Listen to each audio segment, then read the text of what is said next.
Hi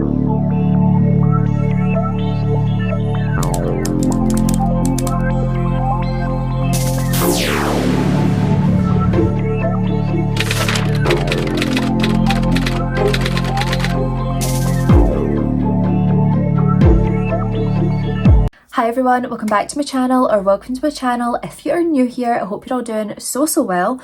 Welcome back to another true crime and makeup episode. Today, we are covering like one of the most insane cases I think I've heard. I know I say it all the time, don't I? I say it all the time. But we are covering the case of Dylan Redwine, whose fate would lie in the hands of his own father. I cannot even summarise for you how crazy this case is, but let's just say we're going to call his father, Mark Redwine, Daddy Diaper, or Feces Fred, just to give you a little taste of how crazy this case is going to be. If you do enjoy true crime, make sure you are subscribed to my channel with the notification bell on, because I upload every single Wednesday and Sunday at 7:30 for you. Here on my channel we do a whole array of cases. We have haunting or homicide, we have just your general true crime and makeup, and we also have a sub-series called Homicidal History. So if all that sounds fun to you, then please make sure that you are subscribed. But as I do now, I am not going to ramble, I'm not going to overly summarise and give any spoilers. Let's just get into the case of Dylan Redwine. As per usual, just to show, we are dressed. So I actually have to admit, I forgot about this case. Like, this was a distant memory to me. And then when I was researching a different case for what will now be a future episode, I came across this case again and I was like, how the hell did I forget this one existed? Because it is insane. Insane with capital I. Actually, capitalise all the letters. Like, trust me when I tell you, once you hear this case, you'll never forget it. Even though I did for like a hot second, right? But I've had other cases on my mind. But this is one that like has always been locked in the memory box. And then when I seen it again, it just like brought everyone right back to me, and I just had to cover this. So I'm just going to start off by giving you a bit of background on the victim of today's case, and that is Dylan Redwine. Dylan Redwine was born on February the 6th of 1999 in Denver, Colorado, and he was born to his parents Elaine Hatfield and also Mark Redwine. We're going to call Mark Redwine Diaper Daddy soon, or Daddy Diaper, what do we like better? Daddy Diaper has a nice ring to it. Maybe that, but we'll get into that and you'll see why. Now, Elaine and Mark, they also had another son who was a bit older than Dylan, and that was his older brother, Corey Redwine. Now, Elaine and Mark, they had a bit of a rocky marriage. They never really saw eye to eye. They would argue a lot. And from what I could find out about Mark Redwine, he wasn't really the nicest guy to be with anyway, so lucky escape Elaine. Now, despite the relationship not being perfect and the marriage being a bit of a shambles, the marriage would last for 18 years before the couple decided to call it quits. But from what I could find, it was more on Elaine's side. Like, Elaine had decided that she did not want to be with Mark Redwine anymore, and she initiated this divorce. So as I was saying, Corey and Dylan, they were super close despite the age gap that they had, and a lot of people would describe Corey and Dylan as more best friends than they were brothers. They just lived in each other's back pocket. They were so close. And when I'm sort of talking about this age gap, it was a 7-year age gap, which to some might not seem like that much. And I mean, for me, that doesn't seem like that much because my younger sister is 9 years younger than me, which is kind of crazy. It makes me feel old. But we're so close, and I could not imagine it being any other way, so like I can kind of get it. And Corey was a very loving and supportive older brother. He really took care of Dylan and made sure he got to where he needed to be. He would take him to and from school every day, and would also take him and pick him up from any like sports lessons that he had. Did I really just call it sports lessons? Sports practice? Sounds better. And speaking of sports, that did seem to be one of the main areas where Corey and Dylan would really bond. They used to put on bets for different sporting events, and whoever's team lost, they would have to do the other one's chores, which is Such a smart idea. So then in 2009, Elaine Hatfield, she had met a man by the name of Mike Hall. Mike Hall was like the man of her dreams. When they met, they hit it off right away. It was an instant connection. And not only just that, but he was so good with Dylan and Corey, and immediately the boys accepted him into the family, and they said that he was really like a father they never had, because Mark wasn't really a good dad, and he wasn't really a present dad unless it suited him. And what I think is so nice as well is like Mike Hall, he treated Corey and Dylan like they were one of his own. There never seemed to be this like, I'm your stepdad and you're my stepson. It was very much like a father-son relationship, and how it should be. Now, Dylan Redwine, he was known as someone who was just so bright and bubbly.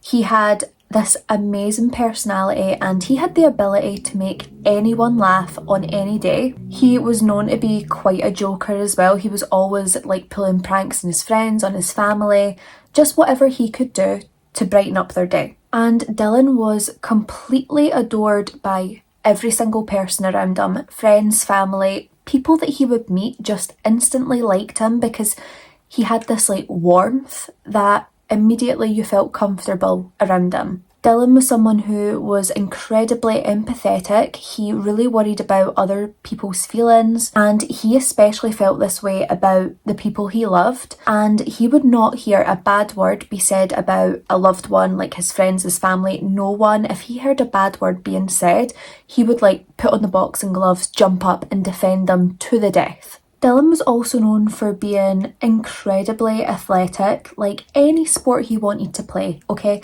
Any sport. He just naturally seemed to be really good at it, especially things like baseball, basketball, American football, which we would call rugby, and he was also a very fast runner as well. He was just described as being so incredibly talented, and all in all, Dylan Redwine was one of life's good people. He had so much potential, he had a heart of gold, and he treated others how he wanted to be treated. Everyone he met was treated with the utmost respect and care. Now, Dylan Redwine's family and friends, they were speaking about the thing that they will miss the most about Dylan, and most of them had said his laugh. Apparently he had this really infectious laugh. It would start off with like a high-pitched giggle. It was one of those laughs that if you heard it, it would make you laugh too. Now, Mark Redwine, on the other hand, no so much good things to say about Mark Redwine. His own family don't have anything that good to say about him, and that includes his son Corey, who, I mean, we'll get into what he says about Mark later on, but Mark was known to be very violent, very aggressive. It was said that his tone when he was angry was like this really threatening, aggressive kind of tone. I don't know how to describe it, but like his movements were even aggressive. Everything was really sharp and quick. And his own family have described him as being very cruel when he wanted to be. Like if someone has annoyed him, or if he just wants to ruin someone's day, he could be incredibly cruel. And apparently violence was not a stranger to Mark. Got a hair in my brush. Ew. And when the marriage of Elaine and Mark was in the midst of its breakdown, I suppose, Mark had warned Elaine. He had told her that if she wants a divorce, she can go ahead, but he will make it very ugly, very quick. Sounds like a stand-up guy. I wish I knew him. So if we skip forward to the 21st of September of 2012, on this day, Elaine and Mark, they were attending a custody hearing regarding their 13-year-old son, Dylan. Now, after, plenty of discussion and discussions with the judge had granted Elaine full custody. Whilst this sounds great that Elaine is getting full custody, there was a slight catch. The catch of this was the judge had approved a court-ordered trip for Dylan to go and visit Mark in Durango and spend Thanksgiving with him, which Dylan did not want to do. So Dylan's flight, this would be scheduled for November the 17th. However, it was cancelled and rescheduled for the following day, so November the 18th. When Dylan had initially heard that it had been cancelled, he was so relieved because he was just desperate to not go on this trip. However, it was rescheduled and then he would have to fly out the next day, which just invoked this horrific feeling within him. Now, it's so heartbreaking, but before this trip, Dylan had begged and pleaded with Elaine, with his mum, saying that he really desperately did not want to go and visit his dad. He would do anything to stay at home. And of course, Elaine doesn't want to send Dylan on this trip, but it's court ordered, and she had been told that if Dylan does not go on this court ordered trip to visit his dad for Thanksgiving, Elaine could face prosecution. And she never wanted to take that risk. And Dylan, he continues to beg and plead with his mum to, not make him go. And he was saying that he didn't want to spend Thanksgiving with his dad. He was a person that he barely had a relationship anyway. He wanted to stay at home with his mum, his brother, his stepdad and his grandma, who was actually really ill. I believe she was going through cancer treatment and the family thought that this might be her final Thanksgiving. So every moment was precious for him. He really wanted to be there with his grandma and the rest of his family.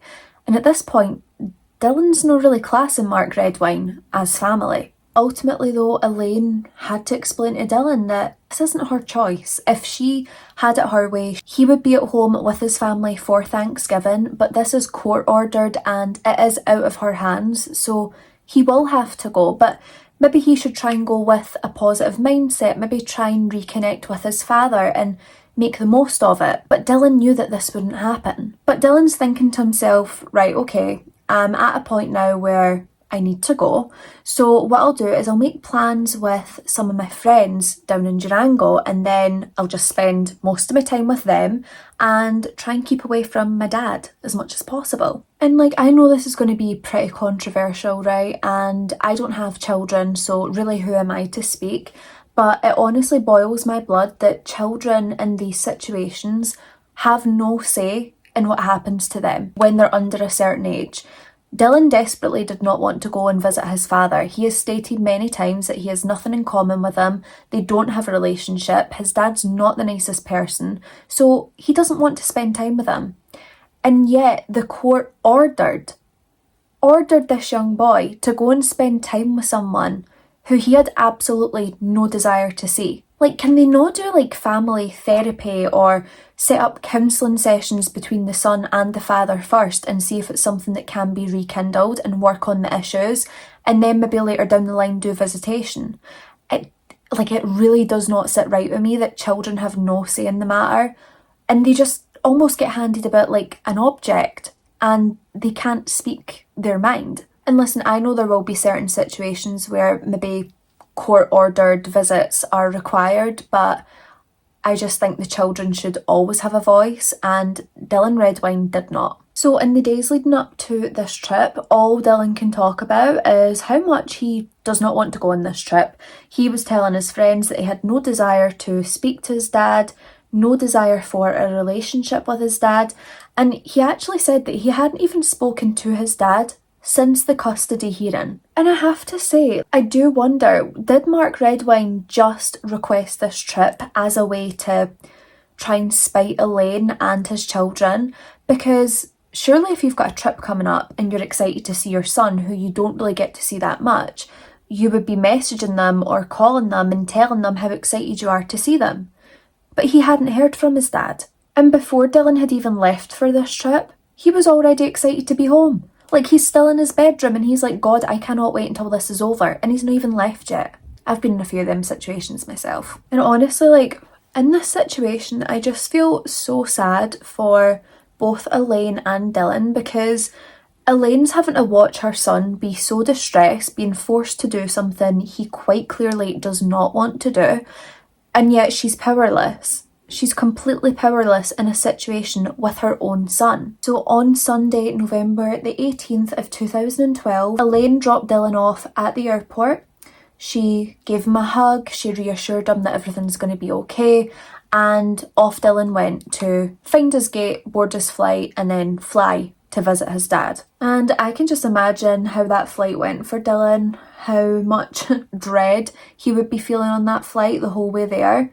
But when he arrived at Durango Airport, his dad would be there to collect him, which, you know, kind of seems like a nice, normal, fatherly thing to do. But he would barely even break breath to Dylan. So it's around 5:56 p.m. that same day when Mark would pick Dylan up from Durango Airport, and they can actually be seen on surveillance. So there was surveillance footage from the airport and then also a Walmart that they had went to, and in each part of this surveillance you can see that there is little to no personal or social interaction between the pair.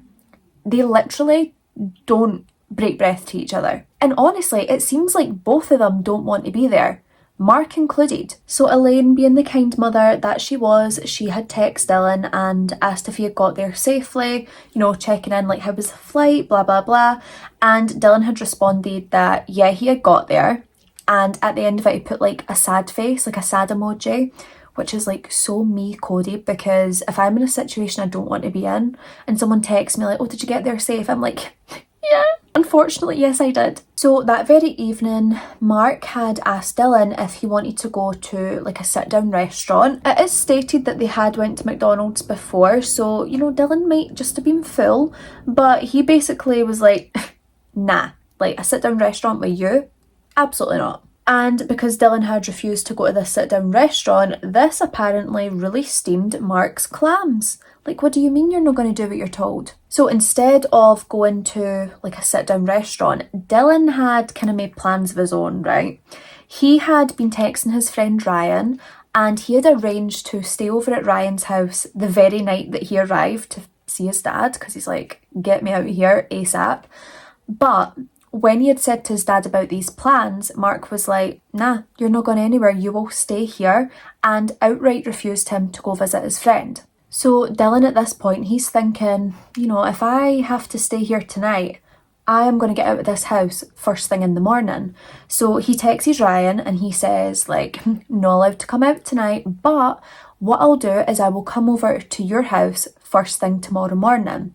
So he had planned to go over to Ryan's house at 6:30 a.m. Like, the desperation to get out of that house and get away from Mark was real. So Ryan agreed. He said that he would see him then bright and early, and then the pair could kind of spend a day together, catch up, whatever. So Dylan, he continues chatting for a bit. He's chatting back and forth with oh my god, third time lucky, why can I not say with? He is chatting back and forth with his mum, his brother, his friends, and the last communication sent from Dylan had been at 9:37 p.m. Now, this communication had apparently been sent from his iPod, and any communication from his phone had been sent earlier in the day. So now it's the morning of November the 19th, and around 6:46 a.m, Ryan, the friend who Dylan was supposed to go and visit, he texts Dylan and asks, like, where are you? Dylan said he would be there at 6:30 a.m. on the button. So Ryan's asking, like, are you still coming over, or should we just leave it?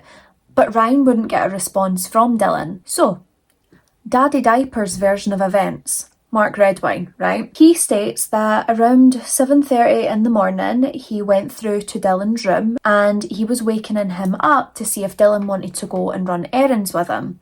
Now, apparently Dylan had said he wanted to stay in bed longer and he declined to go and run the errands. So Mark heads out and he goes to his work's payroll office, and then he went to his divorce attorney's office as well. And these sightings of Mark, they could be corroborated by investigators later on, so he did in fact go to these two places. And then Mark says around 11:30 a.m. he got home and there was no sign of Dylan, nowhere to be seen. Apparently there was like a cereal bowl left on the couch and Nickelodeon was on TV. And when he checked, he said that Dylan's belongings were all gone, and this also included Dylan's fishing poles. So Mark claims at this point that he believes that Dylan has gone out with his friends. And I mean, you know, what teenager doesn't take all of his packed belongings and his fishing poles to go and visit friends? So he's not concerned, and he decides that he's actually a bit tired, so he's going to take a wee afternoon nap. So he gets his beauty sleep, which obviously does not work, and around 2:30 p.m. he wakes up and Dylan is still nowhere to be found. And this is apparently when he starts to feel this tiny, tiny microscopic niggle of concern. So around 3 p.m. in the afternoon, Mark decides to finally get off his ass and go and look for his son. So he starts by going over to one of Dylan's friends' houses, and this was his friend Tristan. So Mark goes over, asks Tristan, have you seen Dylan? Have you been with him or been in contact with him? And Tristan tells him, no, I've not seen him, I've not heard from him, don't bother me. So no luck there, Mark goes over to another one of Dylan's friends' houses, and this is his friend Nando. Now Ryan was also over at Nando's house at this point as well, so Mark was able to ask both of them at the same time if they had seen or heard from Dylan. So the boys confirmed to Mark that they've not seen Dylan at all, and Ryan even says that, Dylan was supposed to be at mine for 6:30 a.m, but he didn't show up, so I've not seen him. Now, they did tell Mark that both of them have been trying to get in contact with Dylan, but they've had no response. So it gets to 5 p.m. in the day, and Mark finally decides that, maybe he should contact someone about his son who he has not heard from, his friends haven't heard from, no one has heard from or seen him. So first off, he contacts the marshal's office to make them aware that he couldn't find Dylan, and then he texts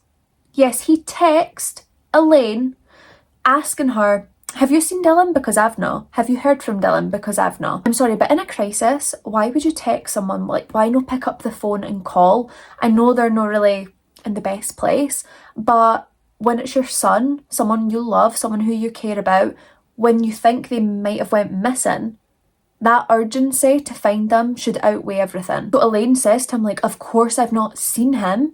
He's in a different state.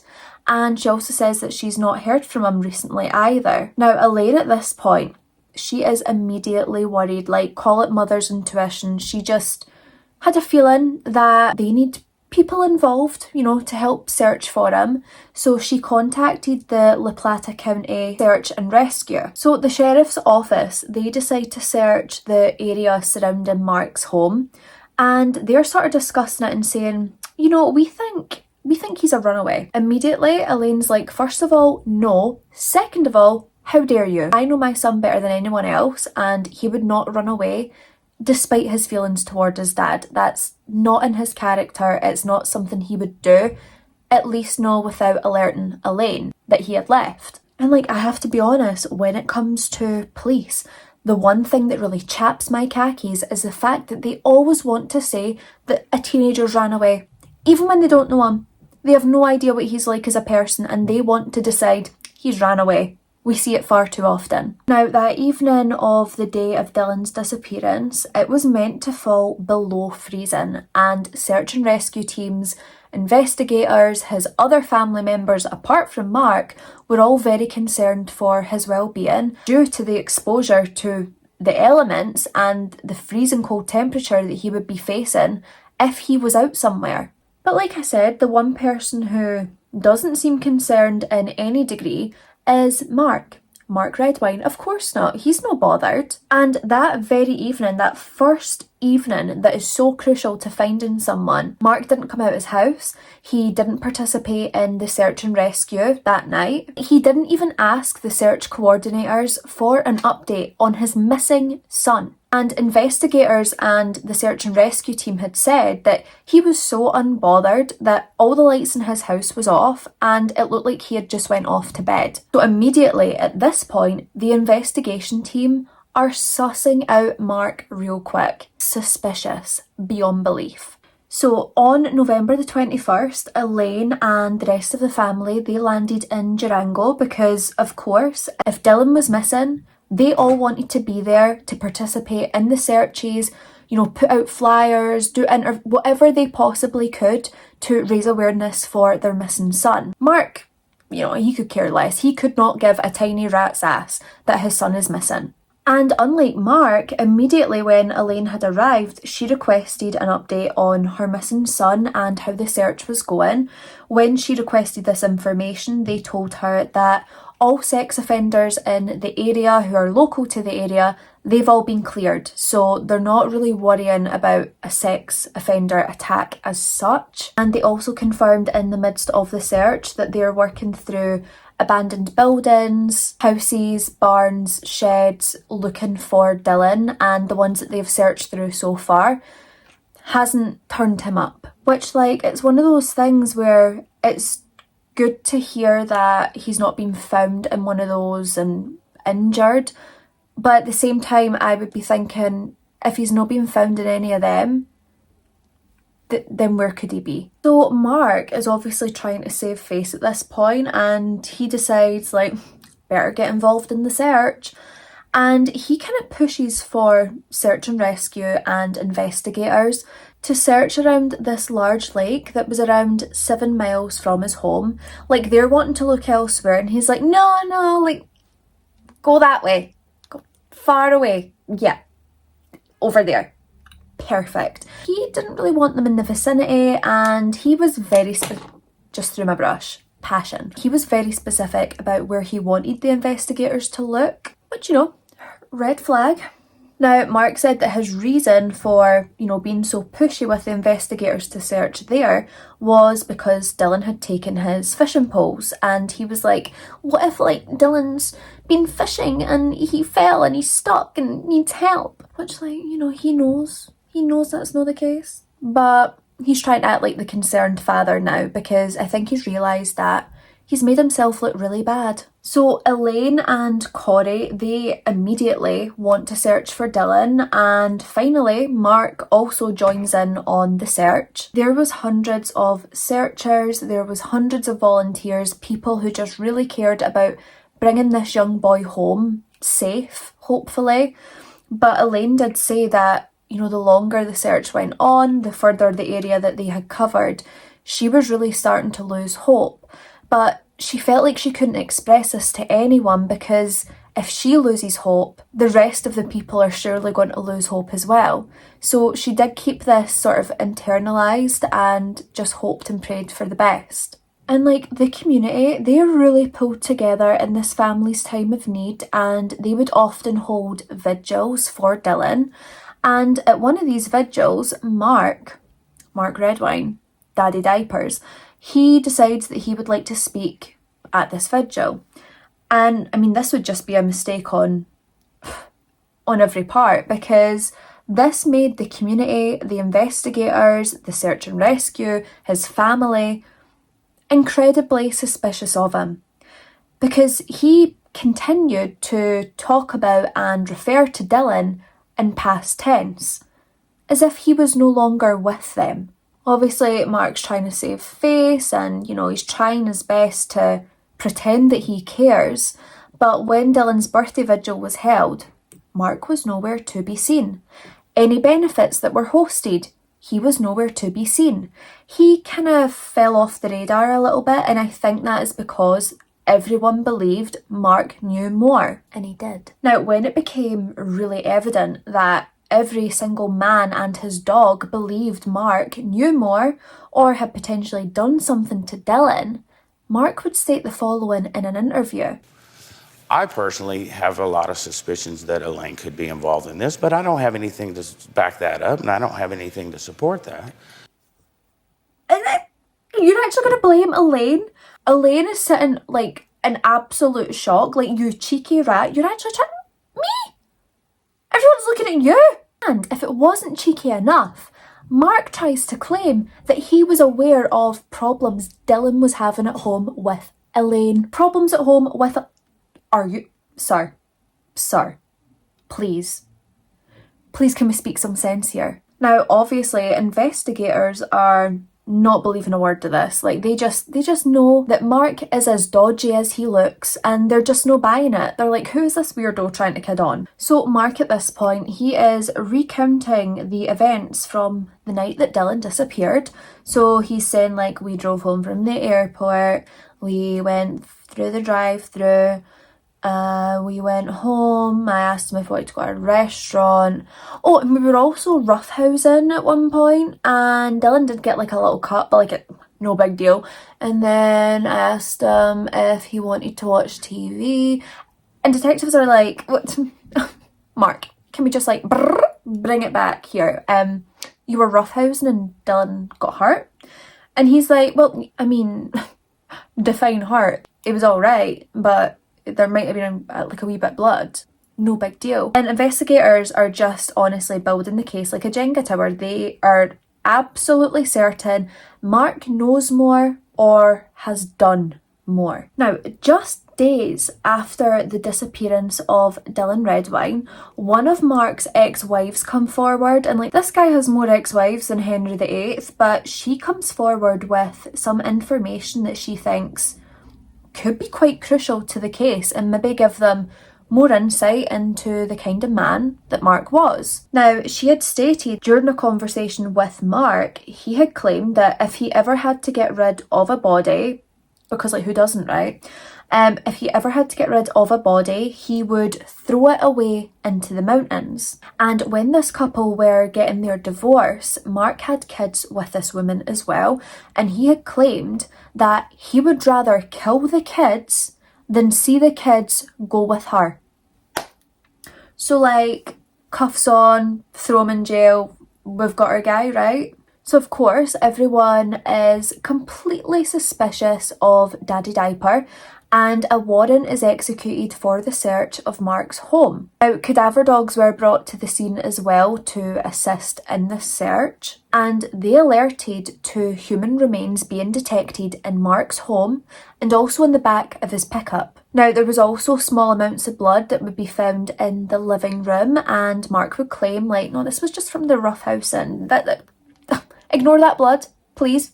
No. He was fine. It was just a few bits of blood from roughhousing. We were just having fun. Now, both Elaine and Mark, they were both subjected to lie detector tests, and Elaine had no problem doing this. She was more than happy to do it actually, and of course she passed with flying colours. Mark, on the other hand, Diaper Daddy, he would fail this test, and in particular, he showed high signs of deception on the question of, do you know where Dylan is? And this was a big fat fail because of course he knows where Dylan is. So search parties of, search and rescue, volunteers, family members, this continues, and people are really, really dedicated to bringing Dylan Redwine home, apart from Mark. But unfortunately, when snowfall would hit, this would really slow down the investigation because, some of the terrain that they would have to cover would be pretty rough. It would have been extremely dangerous for them to go into certain areas through this weather. Now, also at this point into the case, everyone is really, really pointing fingers at Mark. Like, everyone is convinced that he had something to do with it, he knows more, and he knows exactly where Dylan is. And people were so passionate about this that they actually gathered outside Mark's home with signs saying that he knows where Dylan is, like, give up Dylan, give up the information, you're guilty. And they were demanding that Mark tell the police what really happened so this young boy could be brought home, whether he is alive or whether he is dead. Also, if my face is looking very red at this point, which I know it is because I can see it, that is because I keep getting eyeshadow over my face and I'm just rubbing it in.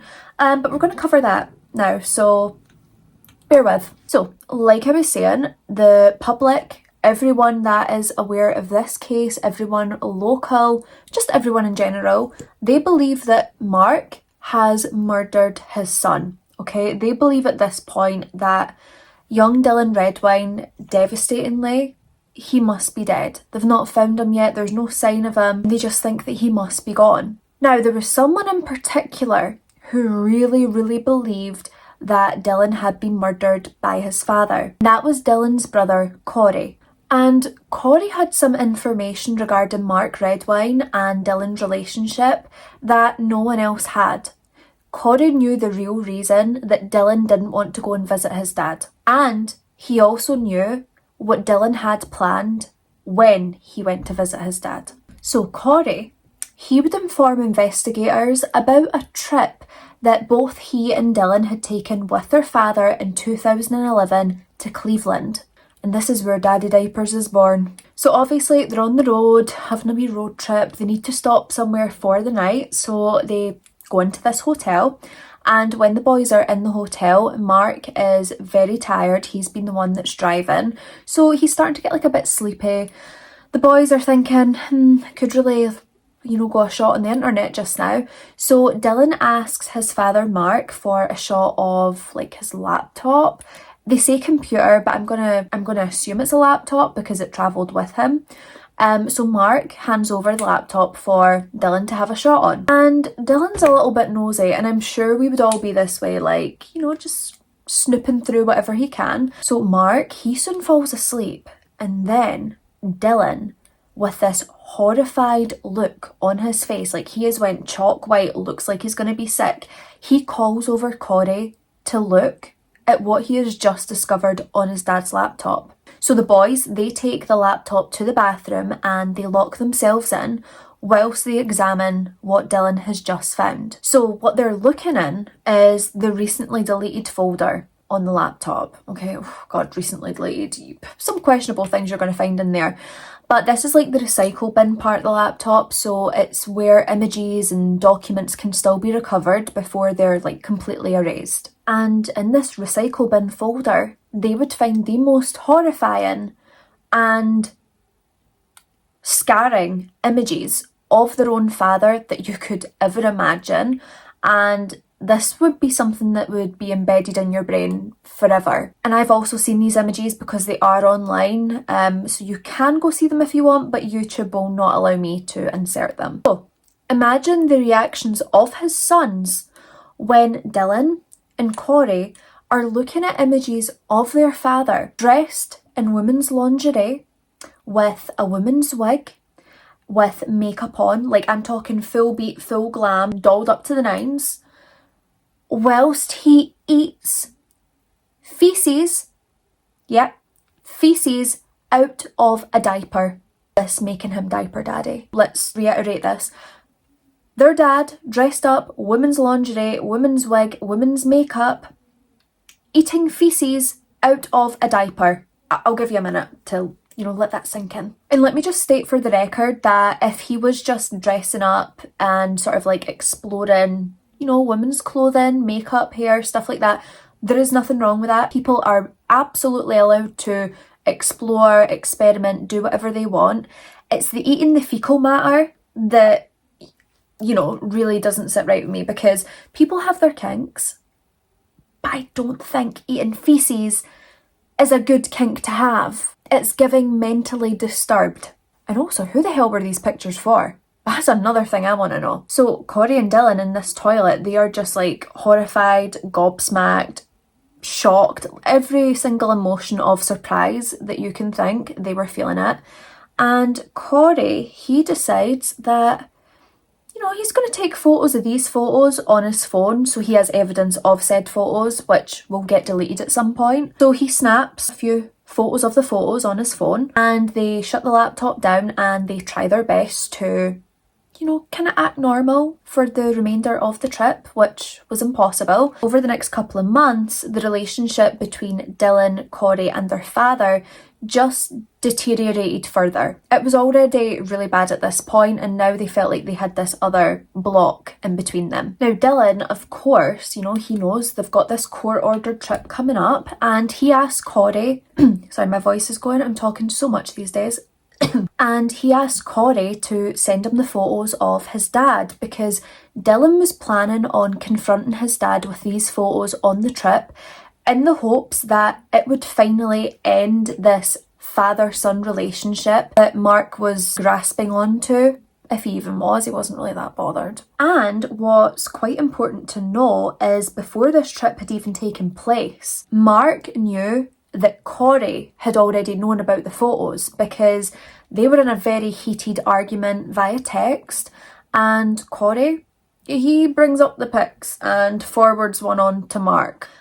Mark freaks out, kicks off, and Corey antagonises him a bit, and it's low-key hilarious. He says, "Hey beautiful, you are what you eat. Look in the mirror." Damn! Pop off Corey. So in February of 2013, Mark, Corey and Elaine, they all go on the Dr. Phil show, and this is crazy. You can watch all of this online, by the way. I will try to include clips, but I don't want to be sued off Dr. Phil because I'm low-key trying to buy a house and I don't have the money to give him. Now, on the show, Corey would state that he 100% believed Mark was responsible for the disappearance and possible death of his brother. I think Mark has something to do with it. I think he's either got him heading out or, done something and disposed. I strongly think that he's involved.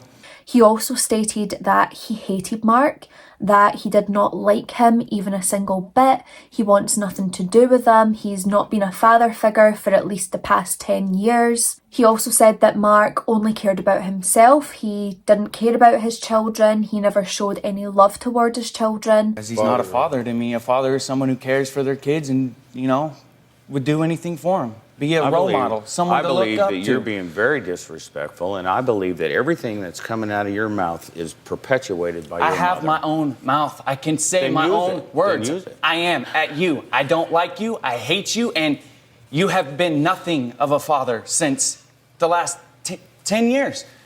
And Dylan's birthday, even though he's not here to celebrate it with us, where were you? You sure? I was making every effort I possibly could because I was in Texas working for the company that I work for, trying to get into Bayfield. And you're the only one night. working. I'm not working and doing that stuff too. And on it, like, Corey just tears him a new one. Love to see it, I have to admit. We all know what Dr. Phil's like, right? The guy's a bit...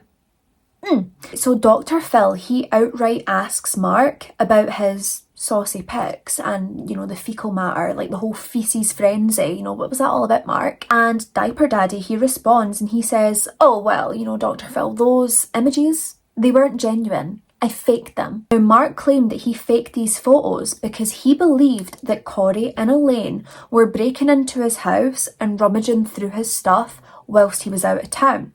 So he took these photos and then he deleted these photos, and they were in as recently deleted, so they would be found by Elaine and Corey and he could be like, aha, gotcha. And he seems to think that he's proved his point by saying this because he's like, well, obviously Elaine and Corey, they stole them, so my plan worked, evil genius. Now, another one of Mark's exes, or was it his current girlfriend? I can't remember, but one of them pop up onto the Dr. Phil show, 5 Minutes of Fame. And she states that anytime she has witnessed Mark with his children, he has been a great dad. He's always showed them love. And these rumours were just that, like malicious rumours. The boys themselves have said that they did not have a relationship with their dad. So why are you on here trying to say that what they're saying and their experience isn't actually true? I just feel like she heard that he was going to be on Dr. Phil's show and she's like, well, I'll come on with you. Now, devastatingly, on June the 27th of 2013, Dylan Redwine's partial remains would be found on Middle Mountain Road. Now, this was roughly 100 yards off of an ATV trail, and it was around 8 miles from Mark Redwine's home. Now, a witness had actually come forward and said that they had seen Mark Redwine in that area in April of 2013. Now, after he was seen driving around alone in the area, he then left town and he wouldn't return for the search in June of 2013. Now, Mark Redwine, he was said to be very familiar with Middle Mountain Road, and he also owned an ATV, so it is likely that he really knows this area and would probably know the perfect place to hide a body. As he stated to his ex, he would put a body in the mountains. And then in August of 2013, another search warrant was granted for the home of Mark Redwine. Now, during this search, police had detected Dylan's blood in the living room, and they had also detected human remains in the living room, in the washing machine, and also in the back of his Dodge truck. Now, not only that, but they also detected human remains and presence of Dylan Redwine's blood on the clothes that Mark Redwine was said to be wearing that very evening that Dylan disappeared.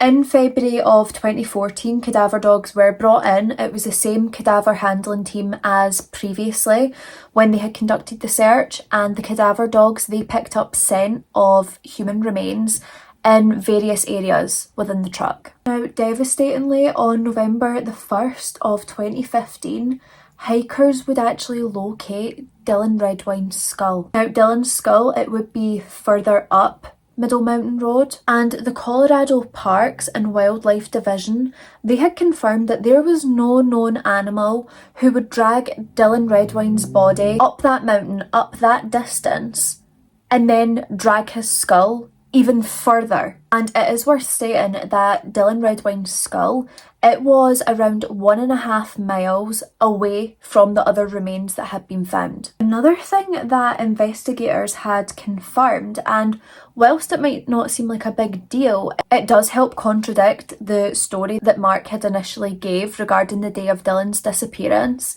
They were able to confirm that on Nickelodeon, that morning that Mark had said Dylan had been watching Nickelodeon, they were able to trace back that on a Monday, at that time that Dylan was supposedly watching Nickelodeon, the TV was targeted for babies and toddlers, not young adults, not teenagers, babies and toddlers. So yet another lie, because Dylan's not going to be sitting watching baby and toddler television. So following a grand jury indictment in July of 2017, Mark Redwine would be arrested for second-degree murder and child abuse. Now, Mark Redwine, he would finally go to trial in 2021, and the reason it had taken so long was because of the restrictions in place for COVID-19, that thing we can't talk about. A forensic anthropologist would testify in the trial, and they had said that Dylan Redwine had suffered a fracture above his left eye, and then 2 separate marks on his skull was likely to be caused by a knife at or near the time of his death. So the prosecution, they believed that Dylan confronting his father with these photos that he had found of him triggered this fatal rage that would result in Dylan's death. And the prosecution also revealed some very telling details from the night of Dylan's disappearance. As we've kind of already discussed, on the night of Dylan's disappearance, Mark was nowhere to be seen and the lights and everything was off in his house. So the prosecution said that as investigators and searchers are scouring the woods nearby his home, all the lights in Mark's home went off around 11 p.m. Now, this was at a time when most searchers and volunteers, etc., were out in the woods with their flashlights on in the search for his son. And this was also at a time where most people would know to leave a light on in the case of a missing child, especially when a child is lost in the woods, because a light is a way to be guided home. You know, they can follow the light. If they're in the dark and they see a light in the distance, they will be able to follow along. And loads of the neighbours, they had left their light on as a guide in case Dylan had gotten lost and was trying to find his way back. Yet Mark Redwine switched all his lights off.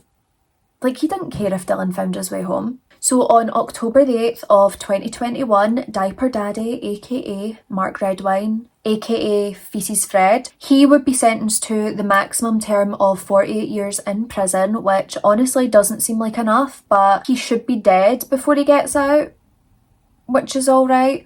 Hopefully he gets like roughed up in prison, you know, a few attacks wouldn't go amiss. You know how I feel about these cases, though. I don't think there is any excusing these animals, if we can even call them that, because animals don't even act this way. You know me, like death penalty. But yeah, 48 years in prison. And the judge who was sentencing Mark, I feel like they left quite a good summary of Mark's vicious acts. So the judge has said, as a father, it is your obligation to protect your son. Keep him from harm. Instead of that, you inflicted enough injury on him to kill him in your own living room. I am so interested to hear your thoughts, feelings and opinions on this case, because it is just so bloody horrific. If Dylan Redwine was killed by his father because of some photos that he found, what is the world coming to? Like, you took those photos, just own them. Like, if that's what you're into, own it. Yeah, it's weird. Yeah, they don't get it. But you never really had that much of a relationship with your sons anyway. Like, are you really that bothered if they think you're a bit of a weirdo? Because they already do. The photos just amplified that feeling. But as usual, let's just take a moment at the end of this case to think of Dylan Redwine and his family and the horrific, awful years that they have endured, not knowing what had happened to their son, their brother, their family member, their friend. Dylan was loved and adored by everyone who knew him. Everyone who met him had nothing but good things to say about him. He had so much potential. He was so talented. He sounded like one of the most caring and compassionate people you could ever come across. And to think that his life was stolen by his own dad is honestly devastating and heartbreaking. Like, I just think, like, how much trust we have in our fathers. Like, here we go, the tears are starting. But, like, I just know how much I trust my dad with every aspect of my life, and I feel so safe. And to know that Dylan Redwine never got to experience that with his dad, and the fact that his fate would be in his dad's hands, is just so beyond disturbing. Please, please send out your thoughts and prayers to Dylan Redwine and his entire family, because they really need it. But that is it for today's case. I really hope this one was interesting for you. Whilst this is a crazy case due to the photos that Diaper Daddy took, we do need to remember that a young boy lost his life in this, and whilst we can make fun of Mark Redwine and, you know, slag him off, please bear in mind the victim of the case, Dylan Redwine, who deserves to be remembered and memorialised, not the crimes his dad committed and not the photos that his dad had taken. If you did enjoy, please make sure you are subscribed to my channel with the notification bell on so you don't miss when I upload every Wednesday and Sunday, 7:30 British Standard Time. Down below you will find my TikTok and Instagram handles alongside my email address, which you can send your case suggestions to, or you can leave them in the comments if you would prefer. It's all the same, they all get added to a huge list and I work my way through it. Thank you so much for all of your love and support on my videos. It does not go unnoticed, and please, if you can, engage with the video in some way, like, comment, share if you want to. It really helps push out my videos, and, you know, hopefully one day I'll get to do this full time. It is an absolute dream of mine, so I'm just going to keep pushing at it and, you know, see what it becomes. But that is it for today's video. Please, please, please, please be a good person. Do not be a bad person. Stay safe, look after each other, and I will see you in the next one. Bye!